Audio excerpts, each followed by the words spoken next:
Hello guys, അസ്സലാമു അലൈക്കും. ഇന്ന് ഞാൻ ഒരു ലോങ് വീഡിയോ ആയിട്ടാണ് വന്നിട്ടുള്ളത്. ഞാൻ ഇന്ന് സാമ്പാർ ഉണ്ടാക്കുന്നുണ്ട്. കുക്കിങ്ങിൽ തുടക്കക്കാരായിട്ടുള്ള ആൾക്കാർക്കൊക്കെ സാമ്പാർ ഇപ്പോഴും വലിയൊരു പ്രോസസ്സാണ്. ആൻഡ് അതേപോലെ തന്നെ സ്റ്റെപ്പുകളൊക്കെ പഠിച്ചു വെക്കാൻ കുറച്ച് ബുദ്ധിമുട്ടായിരിക്കും. സാമ്പാർ ഉണ്ടാക്കാൻ ആദ്യം ചെയ്യേണ്ടത് നിങ്ങൾക്ക് കഴിക്കാൻ ഇഷ്ടമുള്ള കഷ്ണങ്ങൾ ഏതൊക്കെയാണോ അത് മാത്രം വാങ്ങുക, അത് മാത്രം മുറിച്ച് വെക്കുക. അപ്പൊ എനിക്ക് മുരിങ്ങാക്കോല് ഇഷ്ടമല്ല, അതുകൊണ്ട് തന്നെ എന്റെ സാമ്പാറിൽ ഞാൻ മുരിങ്ങാക്കോൽ ഇടുന്നില്ല. അതുകൊണ്ട് ഇന്ന സാധനം തന്നെ വേണം നിർബന്ധമൊന്നുമില്ല. അപ്പൊ കഷ്ണങ്ങളൊക്കെ മുറിച്ച് ഞാൻ വെള്ളത്തിലിട്ട് വെച്ചിട്ടുണ്ട്. അത് അങ്ങനെ വെള്ളത്തിലിരിക്കട്ടെ. അപ്പൊ തന്നെ നമുക്ക് മോനിക്ക് രാവിലെ കൊണ്ടുപോകാനുള്ള ബ്രേക്ക്ഫാസ്റ്റ് എന്താണ് ഉണ്ടാക്കണേന്ന് നോക്കാം. ഇതിൽ അൺഹെൽത്തി ആയിട്ട് ഒന്നും ഞാൻ ചേർക്കണില്ല. പഴം, മുട്ട, മധുരത്തിന് വേണ്ടിയിട്ട് ശർക്കരയാണ് ചേർക്കുന്നത്. ഇത് ഞാൻ ബട്ടറിലാണ് ഉണ്ടാക്കുന്നത്. നിങ്ങൾക്ക് ബട്ടറിന് പകരം നെയ്യും ഉപയോഗിക്കാം. അപ്പൊ ഇത്രയും സാധനങ്ങൾ മാത്രമാണ് നിങ്ങൾക്ക് ഈ ഒരു ബ്രേക്ക്ഫാസ്റ്റ് ഉണ്ടാക്കാൻ ആവശ്യം. ഞാനിവിടെ 2 പഴമാണ് എടുക്കുന്നത്. നിങ്ങൾക്ക് എത്ര പഴം വേണമെങ്കിലും എടുക്കുക. അപ്പൊ അതിനനുസരിച്ച് മുട്ടന്റെ ക്വാണ്ടിറ്റി മാറ്റിയാൽ മതിയാവും. പഴം നല്ലോണം നൈസായിട്ട് നുറുക്കണം. ഇനി ഇതൊരു പാത്രത്തിലേക്ക് മാറ്റിയിട്ട് ഇതിലേക്ക് 3 മുട്ടയാണ് ഞാൻ പൊട്ടിച്ചൊഴിക്കുന്നത്. മുട്ട നല്ലോണം പഴത്തിന്റെ ഒപ്പം മിക്സ് ആക്കിയിട്ട് എടുക്കണം.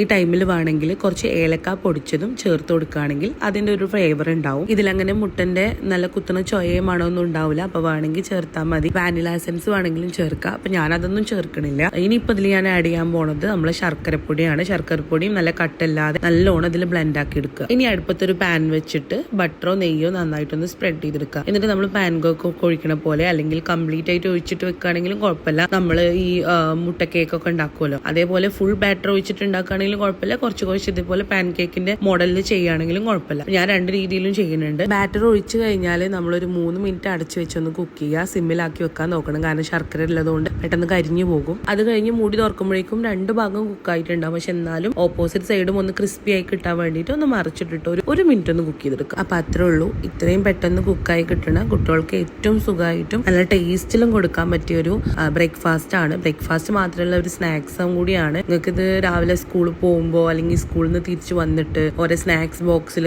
എപ്പോൾ വേണമെങ്കിലും ഉണ്ടാക്കി കൊടുക്കാം.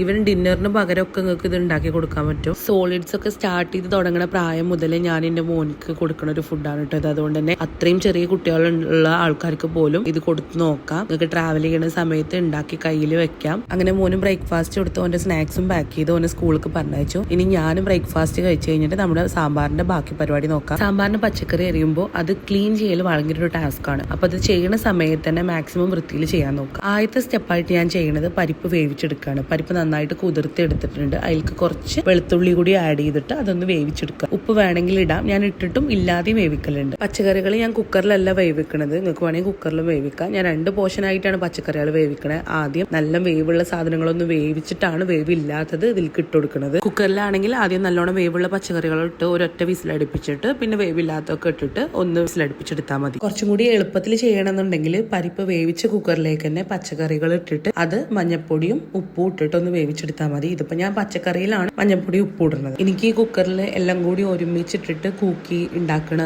ടൈപ്പ് ഓഫ് സാമ്പാർ രാവിലത്തെ ബ്രേക്ക്ഫാസ്റ്റിന് ഓക്കെ, പക്ഷെ ഉച്ചക്കത്തെ ചോറിനൊന്നും എനിക്കത് പൊതുവെ ടേസ്റ്റ് കിട്ടില്ല. അപ്പൊ എനിക്ക് ഇങ്ങനെ സെപ്പറേറ്റ് പച്ചക്കറിയൊക്കെ വേവിച്ച് അതിലേക്ക് പരിപ്പും പുളിയൊക്കെ പാർന്ന് അങ്ങനെ ഉണ്ടാക്കണതാണ് ഇഷ്ടം. പച്ചക്കറി ഒരു വേവായതിനു ശേഷമാണ് പുളിവെള്ളം ചേർക്കുക, അല്ലെങ്കിൽ ചിലപ്പോൾ പച്ചക്കറികൾ മര്യാദക്ക് വേവും. അതിന് ശേഷമാണ് പരിപ്പ് വേവിച്ച് നമ്മൾ അതിൽ ചേർക്കുക. ഇനി അത് ചെറിയ തീയിൽ കടന്ന് മെല്ലെ ഒന്ന് തിളക്കട്ടെ. ആ സമയം കൊണ്ട് ഒരു ചട്ടിയിൽ വെളിച്ചെണ്ണ ചൂടാക്കിയിട്ട് ആദ്യം കടുക്, പിന്നെ ചെറിയ ജീരകം, പിന്നെ കുറച്ച് ഉലുവ, കറിവേപ്പില, വറ്റൽമുളക്, ചെറിയുള്ളി, സവാള ഇതൊക്കെ ഒന്ന് വഴണ്ട് വരുമ്പോൾ നമുക്ക് വെണ്ടയ്ക്ക ഇട്ടൊന്ന് വഴറ്റാം. അതൊന്ന് വഴണ്ട് കഴിഞ്ഞാൽ തക്കാളി ഇട്ടൊന്ന് വഴറ്റാം. ഇനി ആവശ്യത്തിനുള്ള കായപ്പൊടിയും സാമ്പാർ പൊടിയും ചേർത്ത് അതിന്റെ പച്ചമണം മാറുന്ന വരെ നല്ലോണം ഒന്ന് വഴറ്റി വെന്ത് കിടക്കുന്ന പച്ചക്കറിയുടെ കൂട്ടത്തിൽ മിക്സ് ആക്കി എടുക്കുക. പലതരം സ്പൈസസും അതുപോലെ തന്നെ കായപ്പൊടിയൊക്കെ മിക്സ് ആയിട്ടാണ് നമ്മുടെ സാമ്പാർ ഉള്ളത്. അതുകൊണ്ട് തന്നെ ഏതെങ്കിലും ഒരെണ്ണം കൂടി നിൽക്കുകയാണെങ്കിൽ അതിനൊന്ന് ബാലൻസ് ചെയ്യാൻ വേണ്ടി കുറച്ച് ശർക്കര ഇതൊന്ന് തിളച്ച് തുടങ്ങുമ്പോൾ ചേർക്കും. ആവശ്യത്തിനുള്ള മലയാളിയും കൂടി ഇട്ടാൽ പിന്നെ നമ്മുടെ സാമ്പാർ തിളക്കണ്ട കേട്ടോ. ബ്രേക്ക്ഫാസ്റ്റിന് കൂടെ കഴിക്കുമ്പോഴാണ് സാധാരണ സാമ്പാറിൽ ശർക്കര ചേർക്കാറ്. പക്ഷെ എനിക്ക് ലഞ്ചിന് ഉണ്ടാക്കുന്ന സാമ്പാറിലും ശർക്കര ചേർക്കുമ്പോൾ ഒരു പ്രത്യേക ടേസ്റ്റ് കിട്ടാറുണ്ട്. അതേപോലെ തന്നെ കടുവ വറുക്കുന്ന സമയത്ത് നമ്മൾ കുറച്ച് ഉലുവ ചേർക്കുന്നത് സാമ്പാർ കുറേ സമയം കേട് കൂടാതിരിക്കാൻ വേണ്ടിയിട്ടാണ്. അപ്പൊ നല്ല പൊന്നിയരിയുടെ ചോറും മസാല തേച്ച് എയർ ഫ്രൈ ചെയ്തെടുത്ത ചിക്കനും ചീരത്തോരനും പയറുപ്പേരിയും അച്ചാറും തൈരും പപ്പടം ഉണ്ട് കേട്ടോ. ചീരത്തോരനും പയറുപ്പേരി ഞാൻ ഉണ്ടാക്കിയതല്ല, ഉമ്മ ഉണ്ടാക്കി കൊണ്ടുവന്നതാണ്. നാടൻ ചീരി നാടൻ പയറുമാണ്, അതുകൊണ്ട് ലുക്കിലൊന്നും വലിയ കാര്യം ഉണ്ടാവില്ല. അപ്പൊ ഞാനും ഇതൊക്കെ കൂട്ടി ഫുഡ് ആയിക്കട്ടെ. അപ്പൊ ഇന്ന് കാണിച്ചു തന്നിട്ടുള്ള ബ്രേക്ക്ഫാസ്റ്റ് ആയാലും സാമ്പാർ ആയാലും നിങ്ങൾ എന്തായാലും ചെയ്ത് നോക്കണം. ഒരു തവണ ട്രൈ ചെയ്ത് നോക്കിയാൽ നിങ്ങൾക്ക് എന്തായാലും ഇഷ്ടപ്പെടും. നമ്മുടെ വീഡിയോ ഇഷ്ടപ്പെട്ടിട്ടുണ്ടെങ്കിൽ നമ്മുടെ ചാനൽ സബ്സ്ക്രൈബ് ചെയ്യാനും വീഡിയോ ലൈക്ക് ചെയ്യാനും ഷെയർ ചെയ്യാനും മറക്കരുത്. ഇതുപോലത്തെ റെസിപ്പി വീഡിയോസ് നിങ്ങൾക്ക് കാണാൻ താല്പര്യം ഉണ്ടെങ്കിൽ നമ്മുടെ കമന്റിൽ വന്ന് പറയാം. അപ്പൊ ഇനി വേറെ വിശേഷങ്ങളായിട്ട് അടുത്ത വീഡിയോയിൽ കാണാം.